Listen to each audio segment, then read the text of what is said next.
It is now my pleasure to introduce our main speaker, Patt O from Fullerton. I'm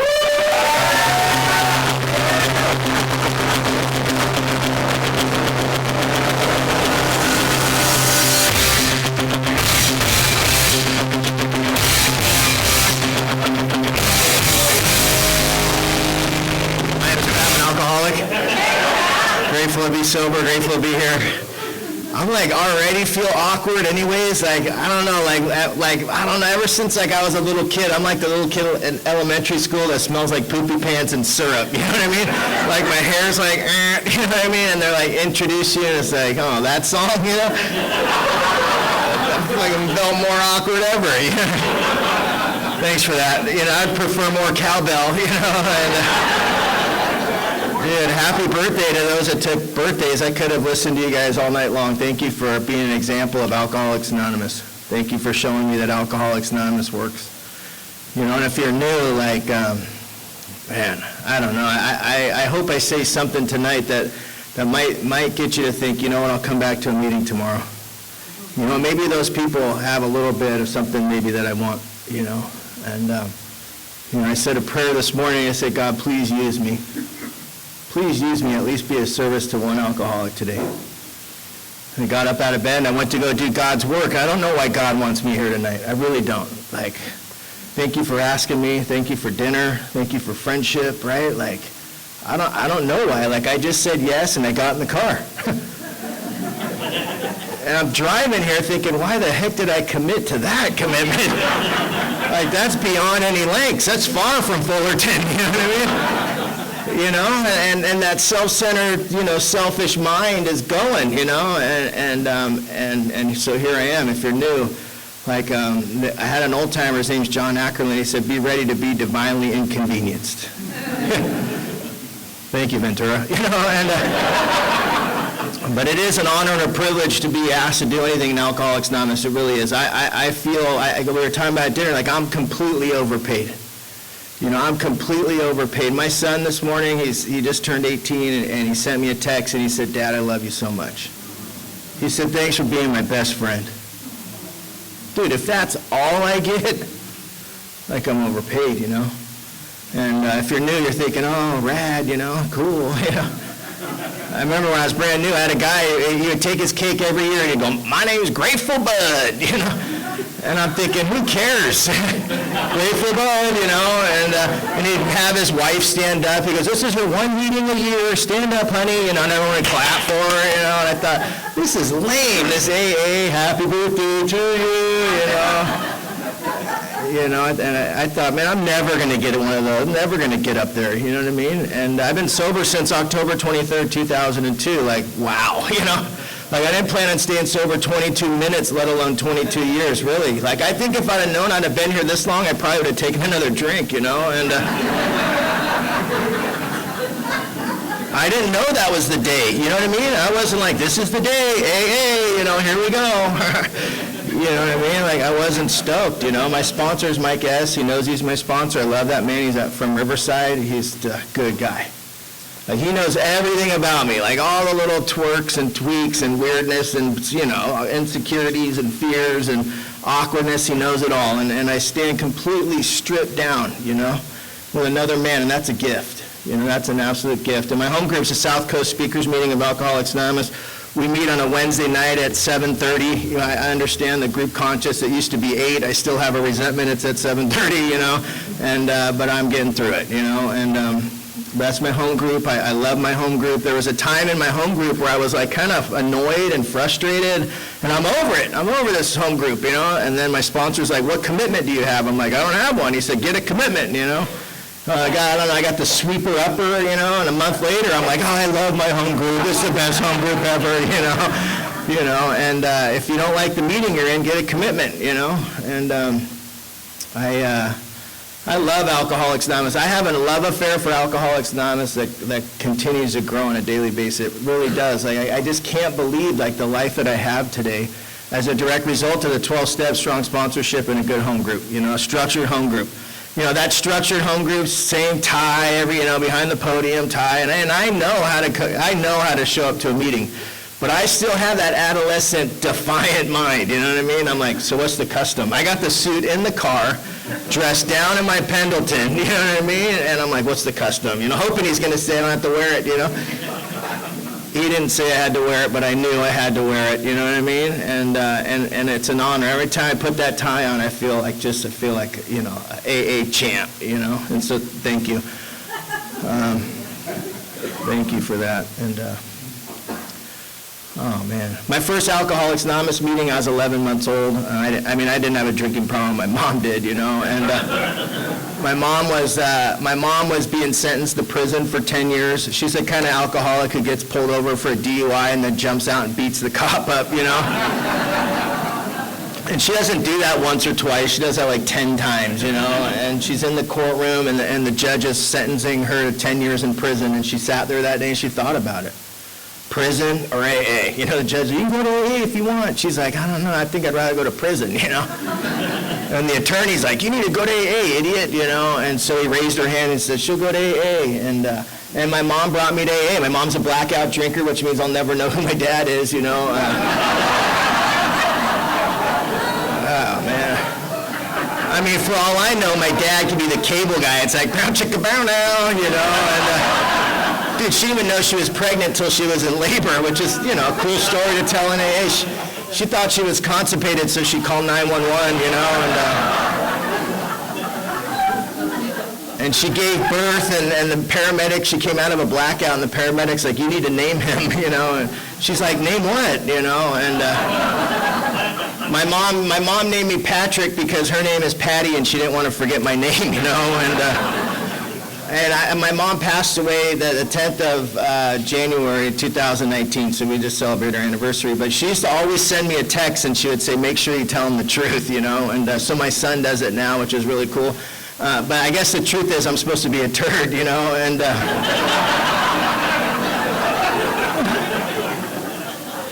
but like I grew up in AA, like if you're new, like knowledge has nothing to do with alcoholism. I promise you, like this is like I grew up in a meeting every day of my life. Like I could recite chapter 5. I did the 12 traditions.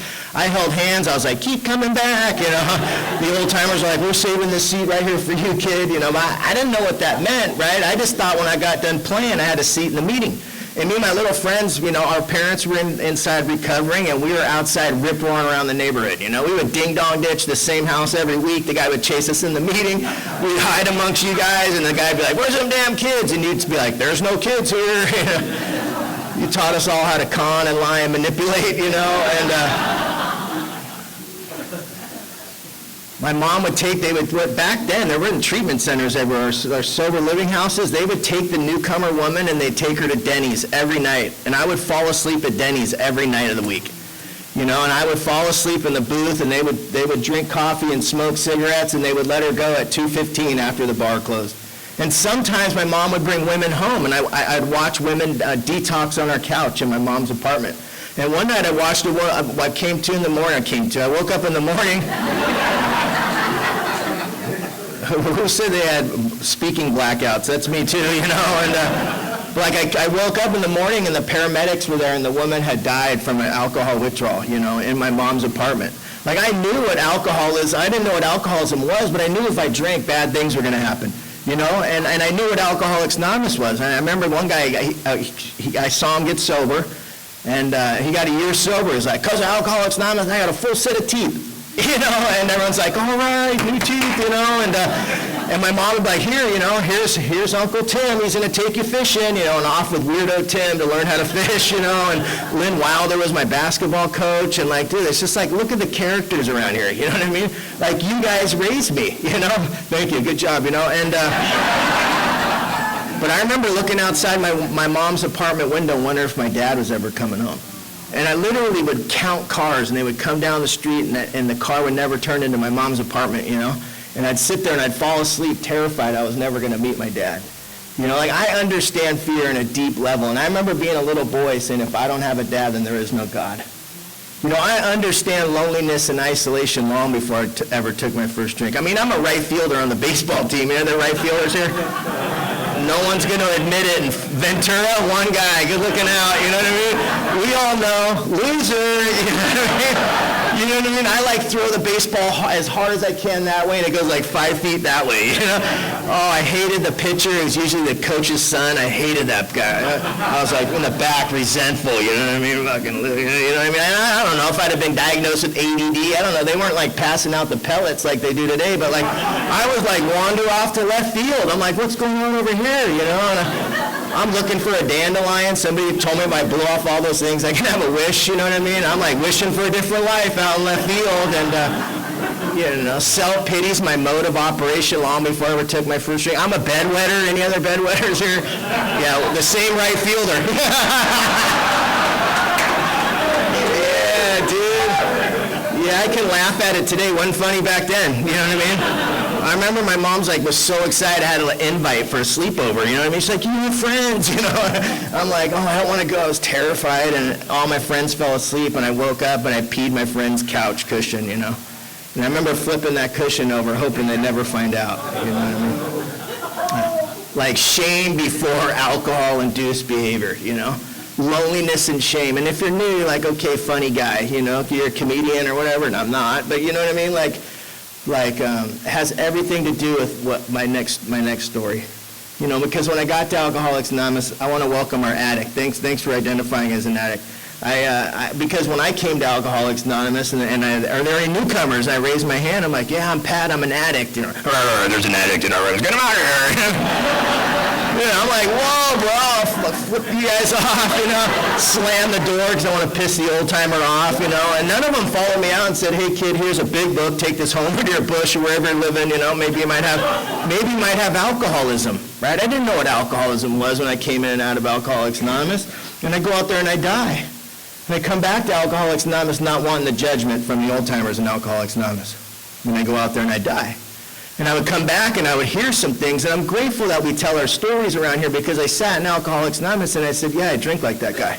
Maybe? You know what I think? Maybe I think like that guy too, and I know definitely I feel like those people. And they'd be like, are there any newcomers? And I would raise my hand and I'd say, my name is Pat, I'm an alcoholic and an addict. You know, and some guy from across the room, put $2 in the basket, some are sicker than others, you know. Man, you know, and I slam the door, I want to piss the old guy off, you know. And so I want to welcome you to Alcoholics Anonymous, because when I got to Alcoholics Anonymous, I was a dope fiend. You know, I thought this was about consequences, you know what I'm saying? And when I said dope fiend, man, people like, you know, I like to, you know, the defiance, you know? And so when I sat down with my sponsor, thank God he was a big book thumping guy. You know what I mean? He knew that book through and through. And he was reading the book. He turned statements into questions is what he did. And there's a part in there where it talks about the effect produced by alcohol. And he asked me, what is the effect produced for you by alcohol? And I was like, I'm not alcoholic. He goes, I didn't say you're alcoholic, champ. He's like, I asked you, what's the effect when you drink, what happens to you? And so I had to look at drinking and my story as it related. And when I was 9 years old, I took my first drink of alcohol, and I was at an AA meeting of all places. I was with my mom, and me and my little friends from AA were rip-roaring around this hospital. We were picking on this newcomer guy. He was pissed off. He wore a trench coat, and he had an eye patch, and he was pissed. And one time he got this board, and he nailed these nails in it. He goes, come with me, kids, and we go follow him. You know, he was always in and out of AA, but he was angry, but he put it behind the old-timer's car, and he goes, I want to see how much serenity they have now, you know, and... Dude, he was a character, you know, and so I threw a pebble at him, and he grabbed me, and I kicked him in the shin like I always did, and ran out, you know, and these little kids were in this parking structure, and they pulled out a bottle of Jose Cuervo. And I didn't know what alcohol was going to do to me or for me, but I knew if I didn't drink it, those kids weren't going to like me.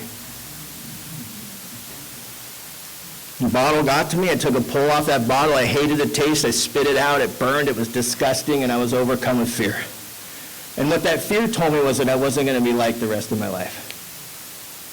The bottle went around the second time, and the second time I got that tequila bottle, I was excited about having it. And the excitement for me wasn't that I was going to get drunk. The excitement for me was that Poopy Pants was going to have some friends.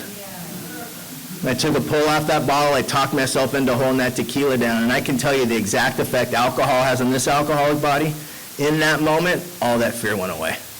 Like in that moment, I felt like I connected with those kids. I didn't know that at 9. I learned that by going through the big book of Alcoholics Anonymous with a member who had an understanding in that book. And I didn't run off to Skid Row at 9 years old, but I got the address, and by 11 years old, I was 11, a kid handed me a joint, man. I smoked that weed, an elf chasing around the park, you know what I mean? I hallucinated, I laughed hysterically, and one more time I connected to a new group of friends. I didn't know that when I put alcohol into this alcoholic body, I lost the power of choice. I didn't know that, like, something inside of me shifted, man. I knew when I drank and smoked weed, I was going to do that again. And by the time I was in high school, and I grew up in Mission Viejo, California. I don't know if anyone's familiar with Mission Viejo. There's no heads bobbing, so I'm assuming no. But there was no gang members until I got there, and because I was listening like Eazy-E and NWA and Ice Cube, right? And I had size 50 Dickies pulled all the way up, and I had a 5XL sweatshirt on. I drank St. Ides out of a brown paper bag. I poured beer in the curb for the dead homies, and I didn't have any dead homies, but I was getting ready for some, and right? Like, I don't know, like, what alcohol does for you, but I can tell you that alcohol turned poopy pants into a gang member, Like, alcohol gives me power, and it deludes the mind. Deludes the mind, man.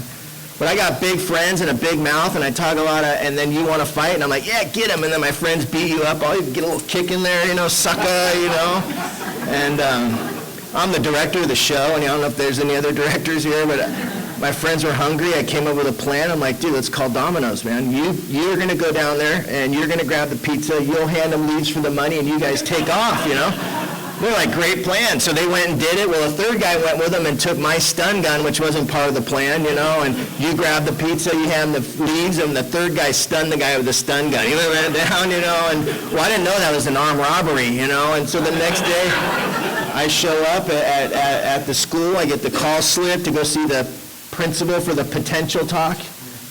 And there's two sheriffs and a detective. They want to know about a strong arm robbery. I'm terrified of what you think of me. I'm willing to do whatever it is. I take the fall on for my friends on a crime I didn't even commit. And I go to juvenile hall, then I'm on house arrest. Doesn't make me alcoholic, just consequences of my disease at 16.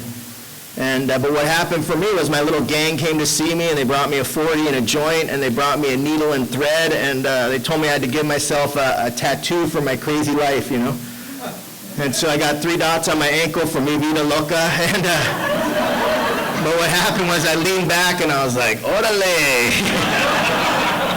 At 17, Mom found a bag of weed and a bottle of tequila in her house. She was 16 years sober, and she's like, you can't drink in my house. And I don't know how you hear that, but I hear I need to hide it better, And so I hide it better for a month. I don't know. I come out of a blackout. My pants are on my ankles. I'm peeing all over my AA mom's fish tank, and just an absolute wreck.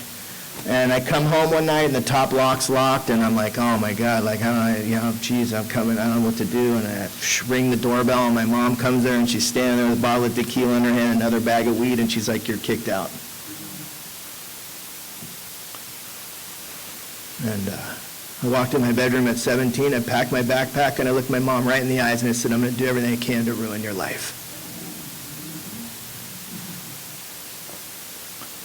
I'm like, I don't know how you deal with shame and guilt, man, but this alcoholic arrogance, man. I puffed my chest, I grabbed my mom by the collar, I slammed her against the wall. F you, I hate you, you're never going to see me again.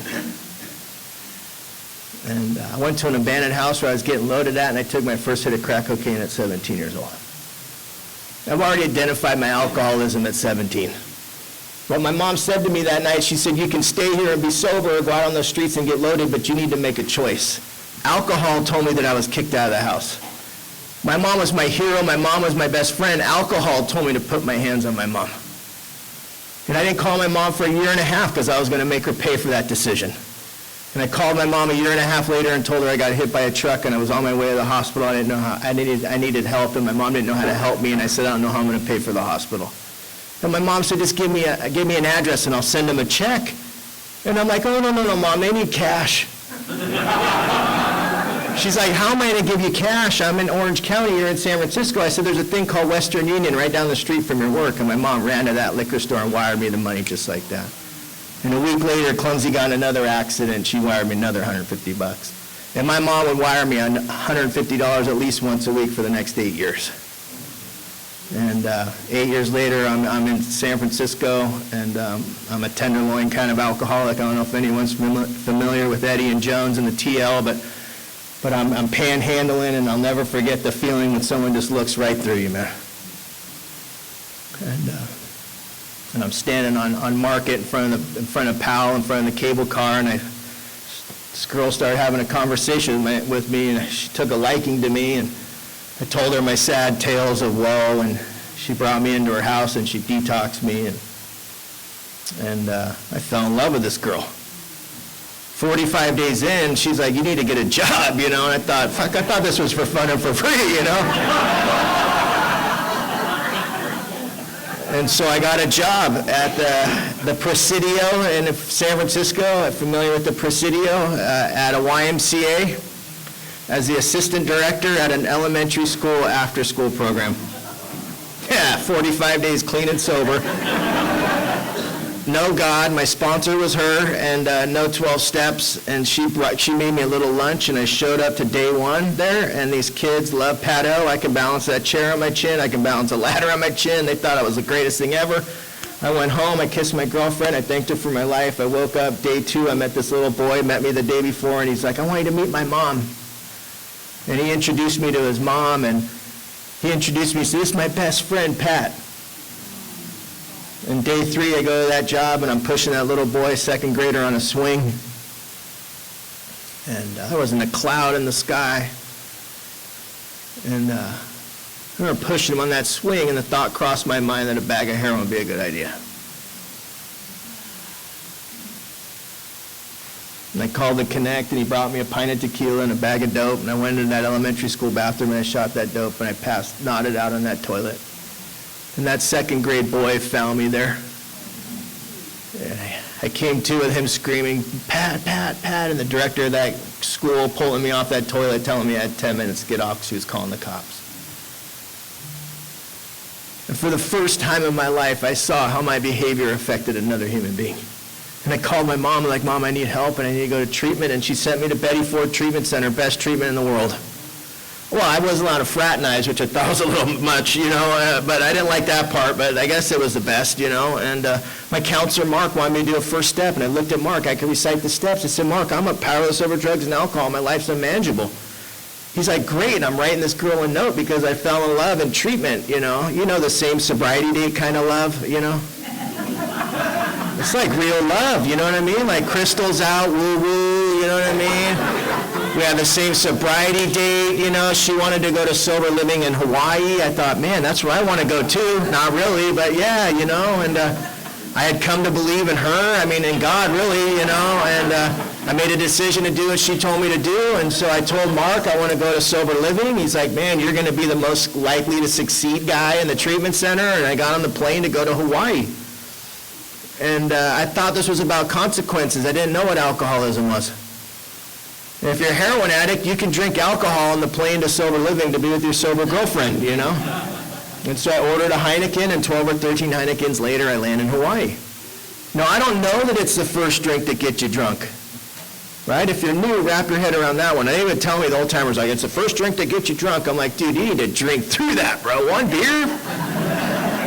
When I stood there that day, 12 or 13 Heinekens later, thinking about it, sober living or bar, sober living or bar, thinking I have a choice, not knowing that when I put the first drink in, I lose the power of choice. I said, now I'll go to sober living tomorrow. And I walked in the bar and I ordered another drink, and that girl ended up overdosing and dying and never making it to Hawaii. But my mom started to go to Al-Anon. That's right, end of the story. We're about to get sober now. Oh, man, because the language changes, right? I call Mom, I need money. She's like, no. I'm like, what do you mean no? She's like, no's a full sentence. I'm like,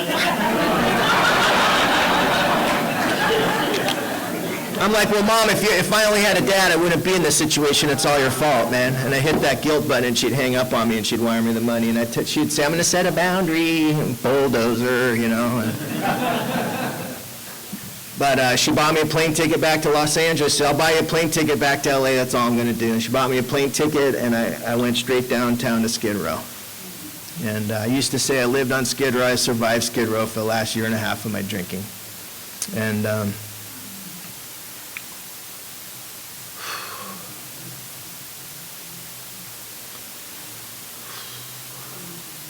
the last hustle in the end, as a straight man, I wander up to West Hollywood, and I go in those bars, and I flirt with enough men to get enough alcohol and drugs in my body.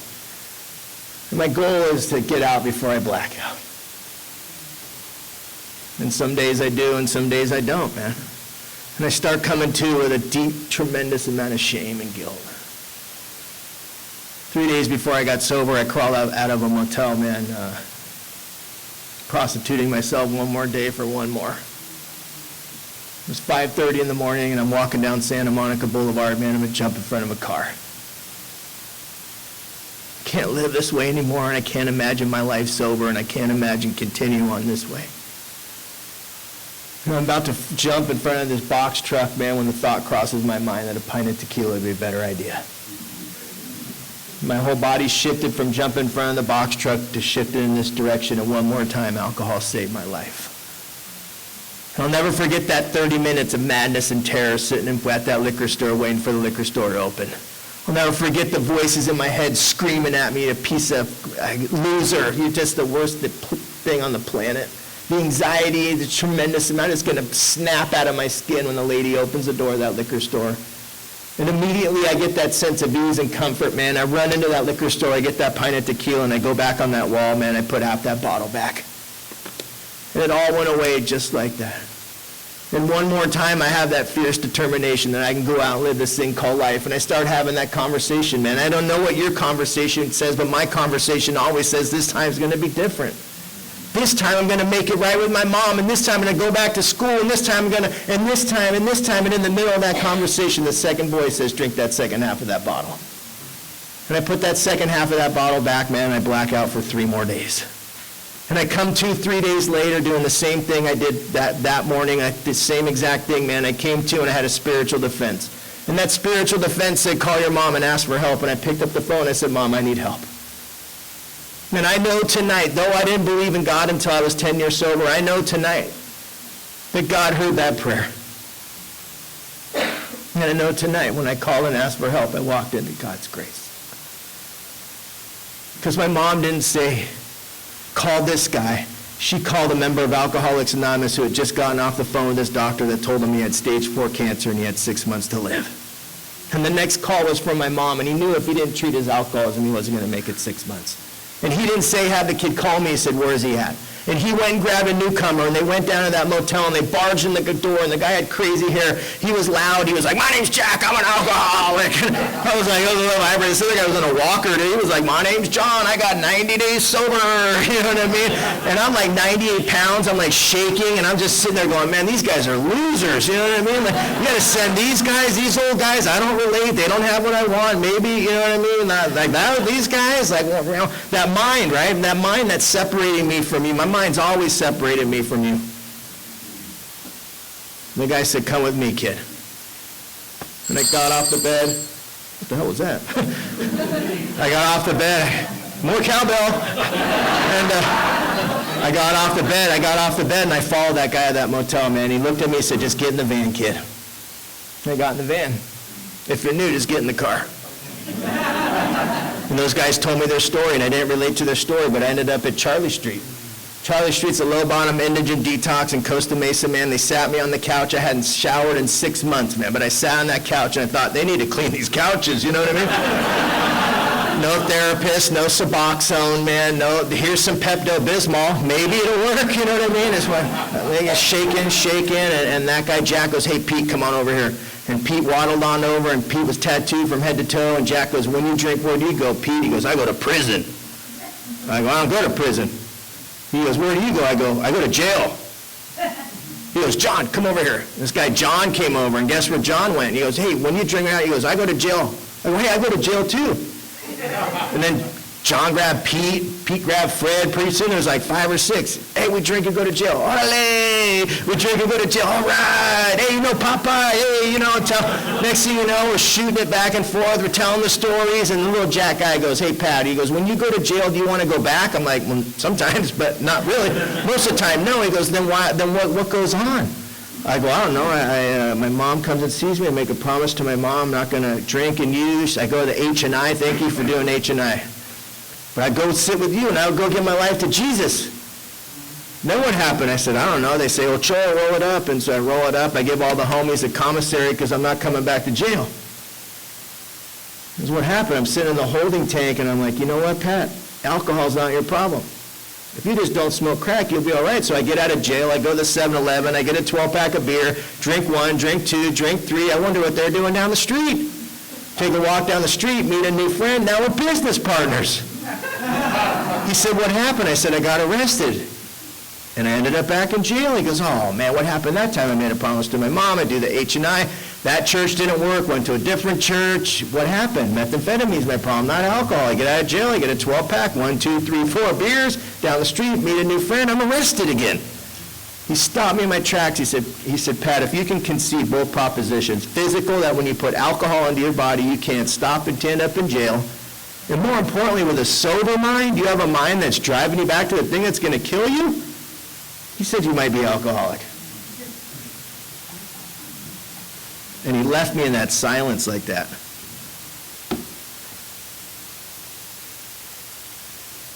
And I looked at him and I started to cry. I go, Jack, I'm alcoholic. I'm alcoholic. I was like, holy cow, I'm alcoholic. The guy lit up like a chandelier. He's like, I got a new guy. You know what I mean? Bro, I was like, whoa, bro, it's too fast, bro. New guy, he had the big book, you know what I mean? It was like, oh yeah, right here. He started talking about God, God, God, God. I was like, oh hell no, I'm out of here. See ya. I'm not selling literature door to door, bro. I don't want a Bill W. bobblehead, dude. I'm good, bro. You know what I mean? He loved AA, dude. You know what I mean? If you're new, I have a bobblehead today. You know what I mean? But I was like, oh, hell no. If this is about God, I don't want what you have, for sure, you know? And he shifted the conversation. He didn't try to convince me of his God or his anything. He just looked at me and he said, because of the 12 steps of Alcoholics Anonymous, when I walked my daughter down the aisle, I had joy for my daughter. I was like, what? Like joy for another human being? Like it put me back. I was like, it made no sense to me. He goes, yeah, every weekend I go watch my grandkids play baseball, and I have genuine happiness for my grandkids. I was like, what? Like, that didn't make any sense to me.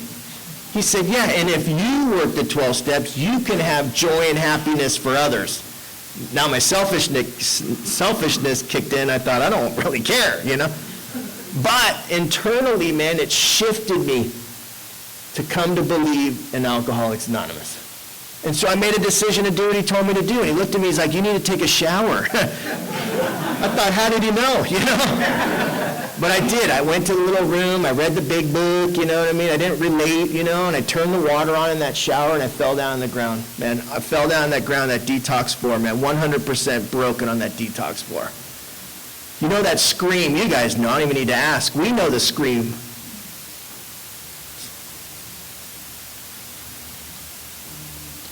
And just, I'm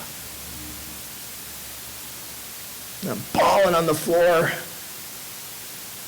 And that guy came in the detox, man. He got down on the floor with me.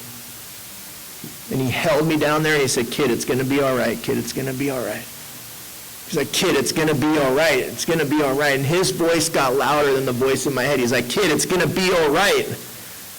And something inside of me shifted, and I turned and I looked at that guy, and he looked right into me.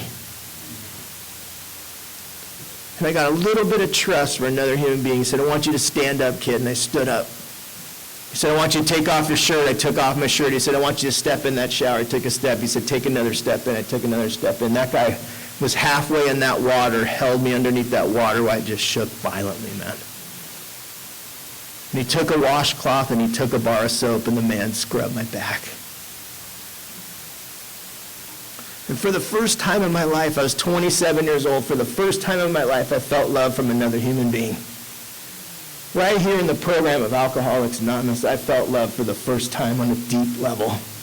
The same love that I felt when I went to dinner, the same love when I walked in and saw my friends, the same love when I met new people, the same love when I watched the fellowship surround our birthdays and our newcomers was a love that I felt on day one.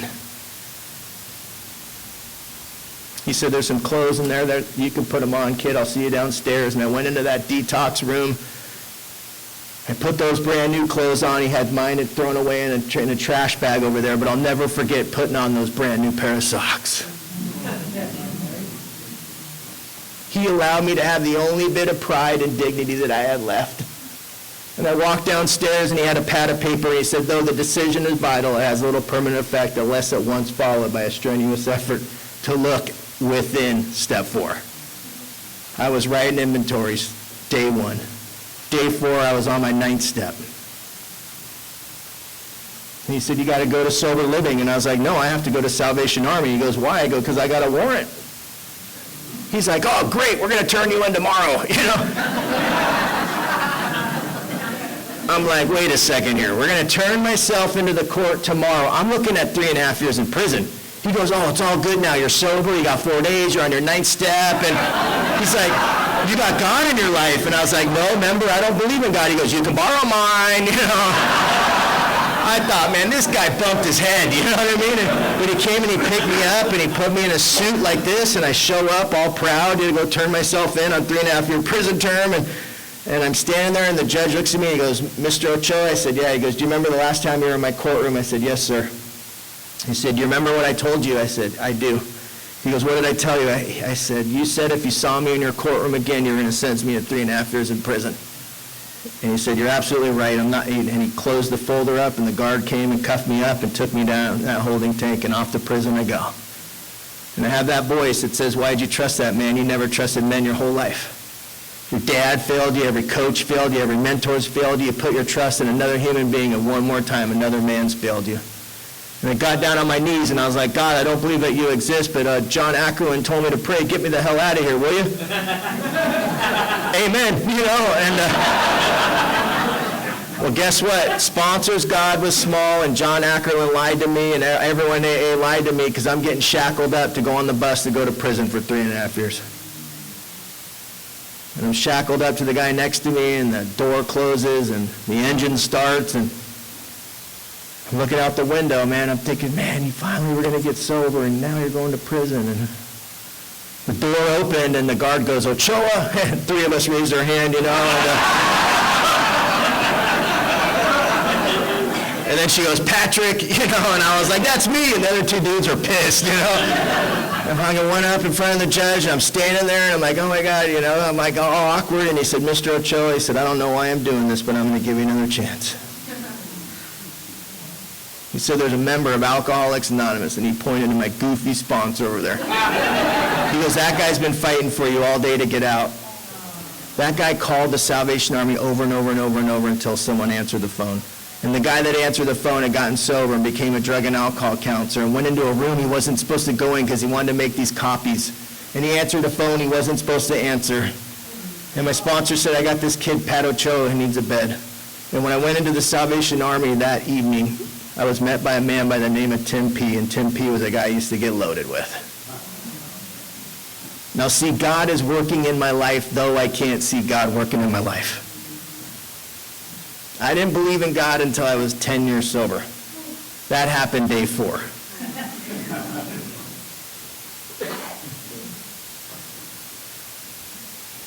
And that guy was big about service. He was a triangle and circle guy. Unity. Oh, you go to a meeting, you get 5 numbers. No women. They don't want what you have. Okay. So I go to the meeting, I get 5 numbers, you know what I mean? And he goes, okay, today I want you to call them. And then I call him, he goes, just leave a message. They probably won't answer. Leave a message, So I call, yeah, this is Pat. My sponsor told me to call you. Okay, bye. And then we go to the meeting, and he's like, you're going to greet. I'm like, okay, I'm greeting. And he's like, okay, you're going to stack the chairs. And okay, we're going to go to another meeting. Sometimes we have 3 meetings a day, super service-oriented, and then we're doing the steps, And I'm like, this is crazy. You guys are getting going on dates, this is weird, I got to be a service all the time. And I go, why do I got to do this? And he looks at me, he said, your whole life you've been a taker. He said, what we're going to do here in Alcoholics Anonymous is turn you into a giver. I had no clue what that meant, you know what I mean? I thought I was become Buddha or something, but I'm over here being a service, and I got a girlfriend, I guess she was my girlfriend, she got pregnant, and you know how AA relationships are, come on, We didn't even like each other, but we're going to have a kid, and so now, and he cried. Thank you for the women in Alcoholics Anonymous. You guys would come and you would share. Do I have 10 minutes left? I saw the thing. 10 minutes? Okay. So you guys would share about the father of your child not showing up for child support. And through your pain, I learned how to be financially responsible for my son. You would share how the father of a child didn't show up for visitation, and through your pain, I learned how to show up for my son. I would call you, I'm like, he has the hiccups, what do I do? You're like, what do you do when you have the hiccups? I'm like, I wait. You're like, perfect, and you hang up on me, you know? But he cried, and I put him on my head one time, and he stopped crying. I was so proud. I walked around all the time with my kid on my head like this, you know, and one time I was at my house, and I was at my computer, and I stood up, and I put my son on my head, and I put his head right into a ceiling fan. I was like, whack, whack, whack, you know? That's what I did, and my sponsee grabbed my kid, and I went to the back room, and I got on my knees. I was like, God, I don't believe you exist. John Ackerman told me to pray. What the heck do I do? I heard a voice in the closet that was like, you need to call the doctor, dude. Profound, you know, and so I called the doctor, and he told me what to do, and I grabbed my kid, man. I grabbed my kid, and I looked at him, and there was nothing wrong with him. He had a little bump on his head right here. But what happened for me in that moment was that I cared more about another human being than I cared about myself. The sponsor guy didn't lie to me. He didn't lie to me, you know? And, man, when my son was in second grade, he got scared he was going to die. I took him to dinner. He's like, Dad, I can't eat. I'm like, why? He goes, I'm afraid that if I eat, I'm going to choke and die. I don't want to die. Well, I get afraid, right? So, you got to eat, you know, you got to eat, you know? And I'm like, that's going to help, you know? And I'm like, oh, you got to eat, you know, you got to eat. 3 days he doesn't eat, and then the third day I had this intuitive thought that said, why don't you pray with your kid?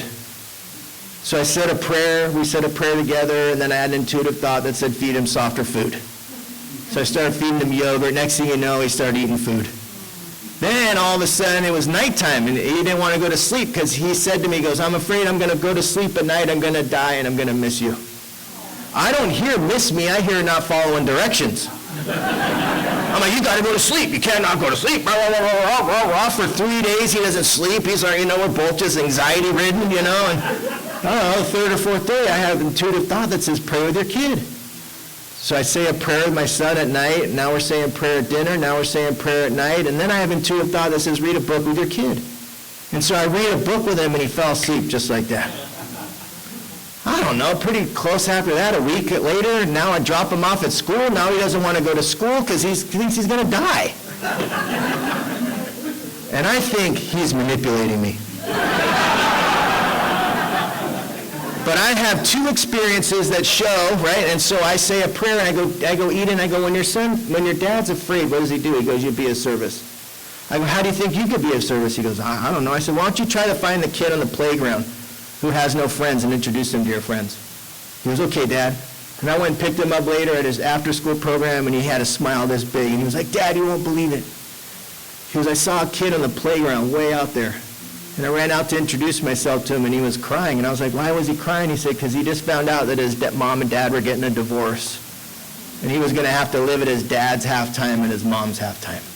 My son had been living at my house half-time and his mom's half-time for the last 5 years. He said to me, I told him what I do and how hard it is for me and what I do. And my son learned how to get through his fears through prayer and service. And this is the last story I'm going to tell, but I went to Portland to speak. It was a couple years later, you know, and I go to Portland, and I come back, and I probably get, I don't know, layover, restless, irritable, discontent. I get in the car, and my son goes, Dad, did you forget to pray? You know?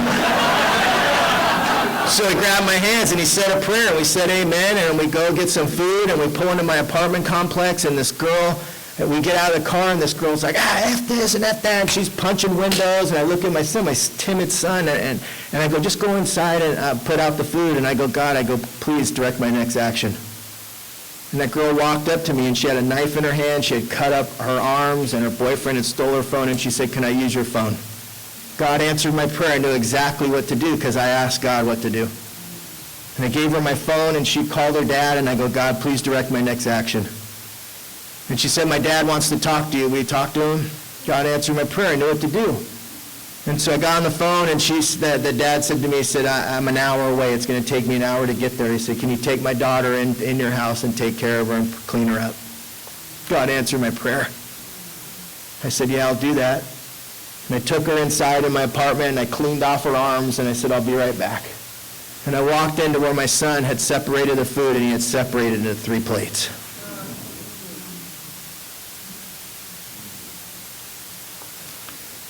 He goes, Dad, you think she wants to eat? I'm like, I don't know. Why don't you go ask her, you know? And he walked over, and she was crying. And he said, every time I'm sad, he goes, I pray. Will you pray with me? And he grabbed her hands, and I popped around the corner, and I just started to cry. Just started to cry, man. And he said, amen. After he said amen, he goes, I usually meditate after I pray. Will you meditate with me? Dude, she was stuck. She had nowhere to go. You know what I mean? But he's like, breathe God in, breathe fear out. Breathe God in, breathe fear out, you know. I'm just sitting there dumbfounded, looking at his kid going, what the heck, you know? And he came in, and he sat down, and he held my hands, and he thanked God for bringing this girl into our life so that we could be of service. And we get the call, and her dad calls me, and I go, I'll be right back. He goes, no, I'm going with you, Dad, you know. He's timid, you know what I mean? Walks out, and this 64 Impala rolls in. These gangsters get out, and he walks right up to the guy, and he goes, hi, my name's Eden. To her dad, he goes, hi, I'm Eden. And we believe that God brought your daughter in our lives so we could be of service, and we want to thank you for letting us help her. He turned around and walked away, man. I wanted to ask him to be my sponsor, you know? Hey! All right, bro, what he said, you know, and take off after my son, man. And we got in there, and he thanked God one more time. Man, if you're new, welcome to Alcoholics Anonymous. Man, our kiddos are watching. My son is an honor student, straight A student. He's putting a portfolio together to go to Fit College. He hasn't drank or used. And I looked at him and I said, Eden, I said, what would you give credit to for your success this fast? He said, because of Alcoholics Anonymous. He said, because of all the men you bring into my life, good and bad. I know what drugs and alcohol do, and I know what it does if I do the right thing. If you're new, Alcoholics Anonymous, a lot more than just not drinking. Alcoholics Anonymous is a process of growing up. And it's my prayer every night you find a sponsor in this room that has a working knowledge of that book. My name is Pat, I'm an alcoholic, and I love you all. Thanks.